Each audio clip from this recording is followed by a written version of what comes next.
ಜಗದಾದಿ ಜಗದ್ಗುರು ರೇಣುಕಾದಿ ಪಂಚ ಆಚಾರ್ಯರನ್ನ ಹೃನ್ಮಂದಿರದಲ್ಲಿ ಧ್ಯಾನಿಸಿಕೊಂಡು ದಯಾಗನ ಸದ್ಗುರು ಮಹಾದೇವತಾತನನ್ನ ಪೂಜ್ಯ ಸಿದ್ಧಲಿಂಗ ಮಹಾಸ್ವಾಮಿಗಳನ್ನ ನಡೆದಾಡುವ ಮಾತನಾಡುವ ರೇಣುಕರಾಗಿ ಈ ನಾಡಿನ ತುಂಬಲ್ಲದೆ ಹೊರರಾಜ್ಯಗಳಲ್ಲಿ ಧರ್ಮ ಸಂಚಾರವನ್ನು ಗೈದು ಇವತ್ತಿನ ದಿನಮಾನದಲ್ಲಿ ವರ್ತಮಾನ ಪರಿಸ್ಥಿತಿಗೆ ಸಮಾಜಕ್ಕೆ ಧರ್ಮಕ್ಕೆ ಬೇಕಾಗಿರುವಂತಹ ಸಂದೇಶವನ್ನು ಕೊಡಮಾಡುವಂತ ಅಭಿನವ ರೇಣುಕರಾದಂಥ ಶ್ರೀಮದ್ ರಂಭಾಪುರಿ ವೀರ ಸಿಂಹಾಸನಾಧೀಶ್ವರ ಶ್ರೀ ಶ್ರೀ ಸಾರ್ವಜನಿಕ ಜಗದ್ಗುರು ಪ್ರಸನ್ನ ರೇಣುಕಾ ಡಾಕ್ಟರ್ ವೀರ ಸೋಮೇಶ್ವರ ರಾಜದೇಶಿ ಕೇಂದ್ರ ಶಿವಾಚಾರ್ಯ ಭಗವತ್ಪಾದರ ಲೋಕಪಾವನ ಚರಣಗಳಿಗೆ ಅನಂತ ಕೋಟಿ ಭಕ್ತಿಯ ಪ್ರಣಾಮಗಳನ್ನು ಸಮರ್ಪಣೆ ಮಾಡಿ ವಿಜಯನಗರ ಜಿಲ್ಲೆ ಹಗರಿಬೊಮ್ಮನಹಳ್ಳಿ ತಾಲೂಕು ಹಂಪಸಾಗರ ಗ್ರಾಮದಲ್ಲಿ ನೆಲೆಸಿರುವಂತಹ ಮಹಾ ತಪಸ್ವಿ ಸದ್ಗುರು ಮಹಾದೇವ ತಾತನವರು 68 ವರ್ಷಗಳ ಕಾಲ ಹಿಂದೆ ಈ ಮಠವನ್ನು ಸ್ಥಾಪನೆ ಮಾಡಿ ಗ್ರಾಮಕ್ಕೆ ಅಭೂತಪೂರ್ವವಾಗಿರುವಂತಹ ಧಾರ್ಮಿಕ ಸಂಬಂಧವನ್ನು ಕಲ್ಪಿಸಿಕೊಟ್ಟಂತ ಮಹಾಶ್ರೇಷ್ಠರು. ಈ ಗ್ರಾಮದಲ್ಲಿ ಮಹಾದೇವ ತಾತನವರು ಅನೇಕ ಪವಾಡಗಳನ್ನ ನಡೆಸಿ ಭಕ್ತ ಮಾನಸದಲ್ಲಿ ಅಚ್ಚಳಿಯದೆ ಉಳಿದಿರುವಂತಹ ಮಹಾತ್ಮರು, ವಿಭೂತಿ ಪುರುಷರು. ನಡೆದವರೊಂದು ಪವಾಡ, ನುಡಿದವರೊಂದು ಪವಾಡ ಎನ್ನುವಂತ ರೀತಿಯಲ್ಲಿ ಅನೇಕ ಪವಾಡಗಳನ್ನು ಮಾಡಿದಂತ ಮಹಾ ತಪಸ್ವಿಗಳು.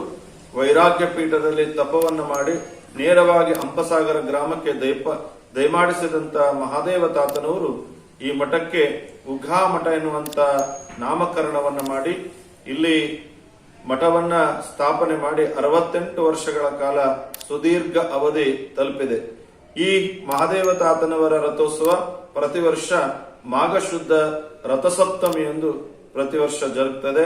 ಈ ವರ್ಷ ನಾಡು ಕಂಡಂತ ಅಪರೂಪನಾಗಿರುವಂತ ದಾಸೋಹಿ ಕಲಿಯುಗದ ಕಾಮಧೇನುವಾಗಿ ನಡೆದಂತ ಶರಣಬಸವೇಶ್ವರ ಮಹಾಸ್ವಾಮಿಯ ಪುರಾಣ ಪ್ರವಚನ ಕಾರ್ಯಕ್ರಮ ಹಾಗೂ ಕೃಷಿ ಮೇಳ ಹಾಗೂ ಈ ವರ್ಷದ ವಿಶೇಷ ಕಾರ್ಯಕ್ರಮದಲ್ಲಿ ಪಂಚಪೀಠಗಳಲ್ಲಿ ಒಂದಾದಂತ ದಿವ್ಯ ಪರಂಪರೆಯನ್ನ ಉಳ್ಳಂತ ಮಾನವ ಕುಲವನ್ನು ಉದ್ಧಾರ ಮಾಡಿದಂತ ಮಾನವ ಧರ್ಮಕ್ಕೆ ಜಯವಾಗಲಿ, ಧರ್ಮದಿಂದಲೇ ವಿಶ್ವಕ್ಕೆ ಶಾಂತಿ ಎನ್ನುವಂತ ತಾರಕ ಮಂತ್ರವನ್ನ ಈ ಲೋಕಕ್ಕೆ ಕೊಟ್ಟಂತ ಮಹಾತ್ಮರಾದಂತ ವೀರಗಂಗಾಧರ ಜಗದ್ಗುರುಗಳ ಪರಂಪರೆಯ ಪ್ರತಿರೂಪವಾದಂತ ಶ್ರೀಮದ್ ರಂಭಾಪುರಿ ವೀರ ಸಿಂಹಾಸನಾಧೀಶ್ವರ ಶ್ರೀ ಶ್ರೀ ಸಾರ್ವಜನಿಕ ಜಗದ್ಗುರು ಪ್ರಸನ್ನ ರೇಣುಕಾ ಡಾಕ್ಟರ್ ವೀರ ಸೋಮೇಶ್ವರ ರಾಜದೇಶಿ ಕೇಂದ್ರ ಶಿವಾಚಾರ್ಯ ಭಗವತ್ಪಾದರ 34ನೇ ವರ್ಷದ ಪೀಠಾರೋಹಣ ವರ್ಧಂತಿ ಮಹೋತ್ಸವ ಕಾರ್ಯಕ್ರಮ, ಅಡ್ಡಪಲ್ಲಕ್ಕಿ ಮಹೋತ್ಸವ ಕಾರ್ಯಕ್ರಮ ಹಾಗೂ ಜನಜಾಗೃತಿ ಧರ್ಮ ಸಮ್ಮೇಳನ ಕಾರ್ಯಕ್ರಮವನ್ನ ರೂಪರೇಷೆ ಮಾಡಿದ್ದು, ಈ ಕಾರ್ಯಕ್ರಮದ ನಿಮಿತ್ತವಾಗಿ ಆರೋಗ್ಯ ತಪಾಸಣಾ ಹಾಗೂ ರಕ್ತ ಶಿಬಿರ ಕಾರ್ಯಕ್ರಮ, ಕೃಷಿ ಮೇಳದಂತ ವಿವಿಧ ಹಂತಗಳಲ್ಲಿ ಮಹತ್ ಕಾರ್ಯ ಇಲ್ಲಿ ಸಾಗಿ ಬಂದು ಸಂಪನ್ನಗೊಳ್ಳಲಿದೆ. ವಿಶೇಷವಾಗಿರುವಂತಹ ಈ ಸಮಾರಂಭ ಯಾವುದೇ ರೀತಿಯ ಭಕ್ತರಿಗೆ ತೊಂದರೆ ತಾಪತ್ರಯಗಳನ್ನು ಕೊಡದೆ ಸಹಜವಾಗಿ, ಸರಳವಾಗಿ, ಸುಂದರವಾಗಿ ಧಾರ್ಮಿಕ ಸಂಸ್ಕೃತಿಗಳ ಪ್ರಕಾರವಾಗಿ ಈ ಕಾರ್ಯಕ್ರಮವನ್ನ ಅನುಮೋದಿಸಿಕೊಂಡು ಬಂದಿದೆ. ವಿಶೇಷವಾಗಿ ಇವತ್ತು ಕವಿ, ಕಲಾವಿದರು, ಸಾಹಿತಿಗಳು ಹಾಗೂ ಸಂಗೀತಗಾರರು, ವಚನಕಾರರು, ಪ್ರವಚನಕಾರರು ಹಾಗೂ ಗವಾಯಿಗಳು, ಶಾಸ್ತ್ರೀಜಿಗಳಿಗೆ ಮೇರು ಮುಕುಟವಾಗಿರುವಂತಹ ನಿಲುವನ್ನ ಮತ್ತು ತಾರಕ ಸಂದೇಶವನ್ನ ಕೊಟ್ಟಂತವರು ಶ್ರೀಮದ್ ರಂಭಾಪುರಿ ಪ್ರಸ್ತುತ ಜಗದ್ಗುರುಗಳಾಗಿರುವಂತಹ ವೀರ ಸೋಮೇಶ್ವರ ಜಗದ್ಗುರುಗಳು.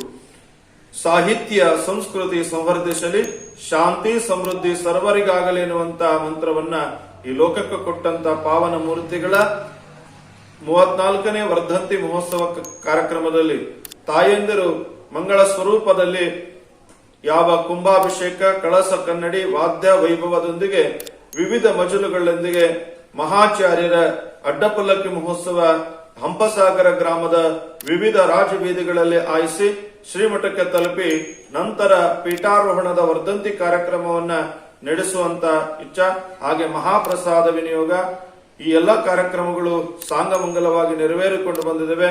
ಶರಣಬಸವೇಶ್ವರ ಮಹಾಸ್ವಾಮಿಯ ಒಂದು ಪುರಾಣ ಪ್ರವಚನಕ್ಕಾಗಿ ಆಗಮಿಸಿದಂತ ವಾಗ್ದೇವಿ ಕುಮಾರರಾದಂತ ಶ್ರೀ ವೇದಮೂರ್ತಿ ಶೇಖರಯ್ಯ ಗವಾಯಿಗಳು ನಾಡಿನ ತುಂಬೆಲ್ಲ ಪ್ರವಚನವನ್ನು ಮಾಡಿ ಭಕ್ತ ಮಾನಸದಲ್ಲಿ ಭಕ್ತಿಯ ಬೆಳೆದಂತ ಶ್ರೇಷ್ಠತೆ ಅವರಿಗೆ ಸಲ್ತದೆ.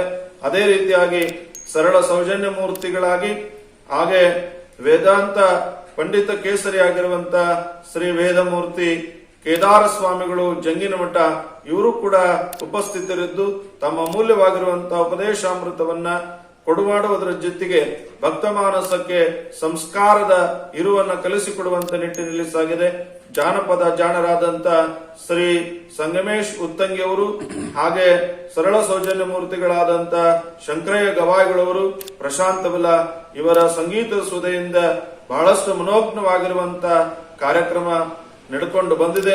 ಈ ಭಾಗದ ಹಳ್ಳಿ ಮತ್ತು ಪಟ್ಟಣ ಪ್ರಾಂತ ಪ್ರದೇಶಗಳಿಂದ ವಿವಿಧ ಎಲ್ಲ ಭಕ್ತರು ಆಗಮಿಸಿ ತಮ್ಮ ಭಕ್ತಿಯ ಸಮರ್ಪಣೆ ಮಾಡುವಂತ ವಿಶೇಷ ಕಾರ್ಯಕ್ರಮ ಇದಾಗಿದೆ ಎನ್ನುವಂಥದ್ದು.